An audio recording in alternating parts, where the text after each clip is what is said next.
Hola, bienvenidos a Lactoverso, el canal de la agroindustria lechera. Hoy hablaremos de un tema que causa muchísima controversia y es el impacto ambiental que genera la ganadería bovina. Serán 3 capítulos en los cuales revisaremos cifras relacionadas con los gases de efecto invernadero, el uso de los suelos y el consumo de agua. En el capítulo de hoy comenzaremos hablando de la producción de gases de efecto invernadero en la ganadería bovina. Se han hecho diferentes estimaciones de la cantidad de gases producidos por la actividad ganadera. Por ejemplo, en 2016 y 2019 el Instituto de Recursos Mundiales WRI reportó que la ganadería aportaba cerca del 5,8% del total de las emisiones mundiales. Sin embargo, la Organización de las Naciones Unidas para la Alimentación y la Agricultura FAO reportó que esta cifra era cercana al 14,5%. Anteriormente, en 2006, la FAO ya había reportado una cifra alta para la ganadería, ubicándola en el 18% del total de las emisiones mundiales.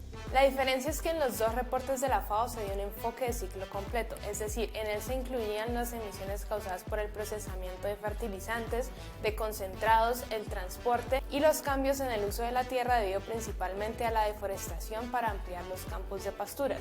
Esto hace que la cifra sea más elevada. Con esa mirada global, la producción de alimentos generaría cerca del 25% de las emisiones y el 31% de ese porcentaje sería aportado por la ganadería. El Grupo Intergubernamental de Expertos sobre Cambio Climático IPCC agrupó en 5 sectores los causantes de las emisiones, y estos son la energía, la industria, el transporte, los edificios y la agricultura, silvicultura y otros usos de la tierra a FOLU. Esta clasificación causa diferencias importantes en las cifras reportadas, haciendo la equivalencia entre la clasificación IPCC y las estimaciones de la FAO. La ganadería produciría entre el 8 y el 10% de las emisiones globales. En Colombia, en el tercer informe bienal de actualización de cambio climático presentado en el 2018, se reportan cifras alarmantes sobre la cantidad de emisiones producidas por el sector AFOLU.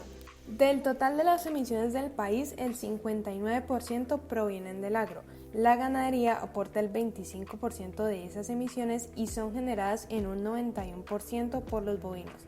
En conclusión, los bovinos son responsables de aproximadamente 13,5% del total de las emisiones del país.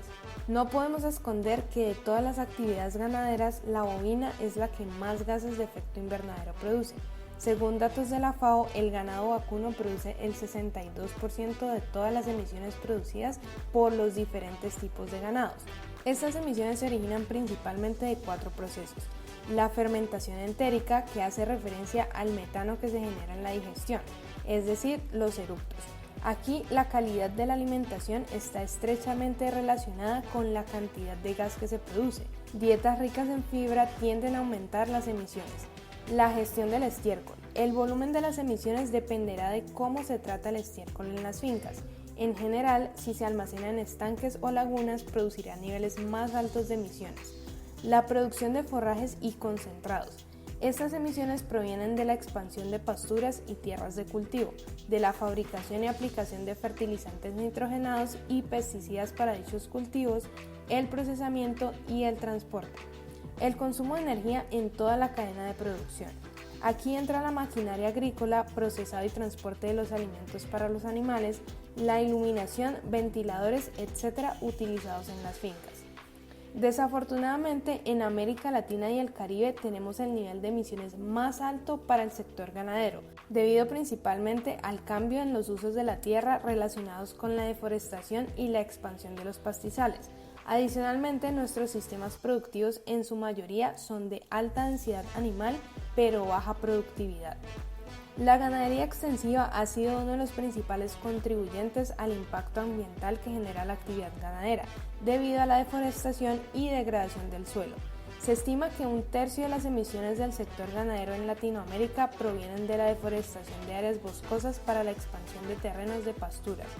Para el caso de ganado lechero, las emisiones son más bajas en países industrializados debido principalmente a una mejor nutrición, lo cual genera menos gases por fermentación entérica y el metabolismo se centra en producción de leche y no tanto en energía de mantenimiento del animal.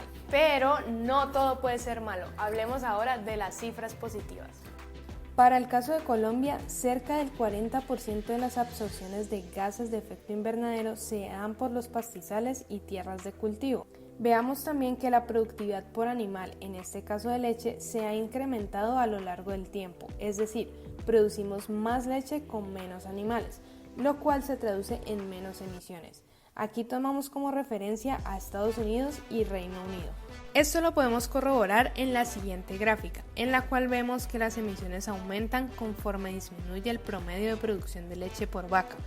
Para finalizar, ¿cuáles son los retos del sector? Las recomendaciones de los expertos en cambio climático se centran en reducción de la fermentación entérica utilizando técnicas que permitan incrementar la productividad por animal y reducir el uso de los suelos, manipular la flora bacteriana encargada de fermentar en el rumen, selección reproductiva o incorporar alimentos o suplementos en las dietas. Mejorar el manejo del estiércol, usando por ejemplo biodigestores para atrapar el metano y convertirlo en energía. También se habla de reducir emisiones del estiércol dejado en las pasturas por medio de aplicación de inhibidores a los potreros, y estudios muy interesantes del CIAT han encontrado que algunos forrajes de la especie Brachiaria hacen que los animales que lo consuman produzcan menos óxido nitroso en el estiércol y a su vez la planta fija más nitrógeno en el suelo, disminuyendo lo que escapa a la atmósfera. Hacer un mejor uso de los fertilizantes nitrogenados aplicados al suelo, para que éste no escape en forma de gas a la atmósfera, lo que implica mejorar las prácticas agrícolas con herramientas de precisión para aplicar solo lo que se necesita, incrementar la eficiencia energética del sector y, por supuesto, utilizar energías renovables. En conclusión, hay una estrecha relación entre la eficiencia en el uso de recursos naturales y la intensidad de las emisiones. El camino no es dejar la ganadería a un lado, ya que la cantidad de proteína que se dejaría de producir tiene que ser reemplazada por otras fuentes que igual serían demandantes de recursos naturales y que en últimas no acabarían con el problema. Además, algunos países no pueden producir material vegetal fresco todo el año, entonces los países tropicales tendrían que incrementar su productividad para suplir al mundo, y esto podría derivar en mayor deforestación. Hasta aquí este video, no olviden darnos like, escribir sus opiniones en los comentarios y por supuesto seguirnos para no perderse ningún video del universo lácteo.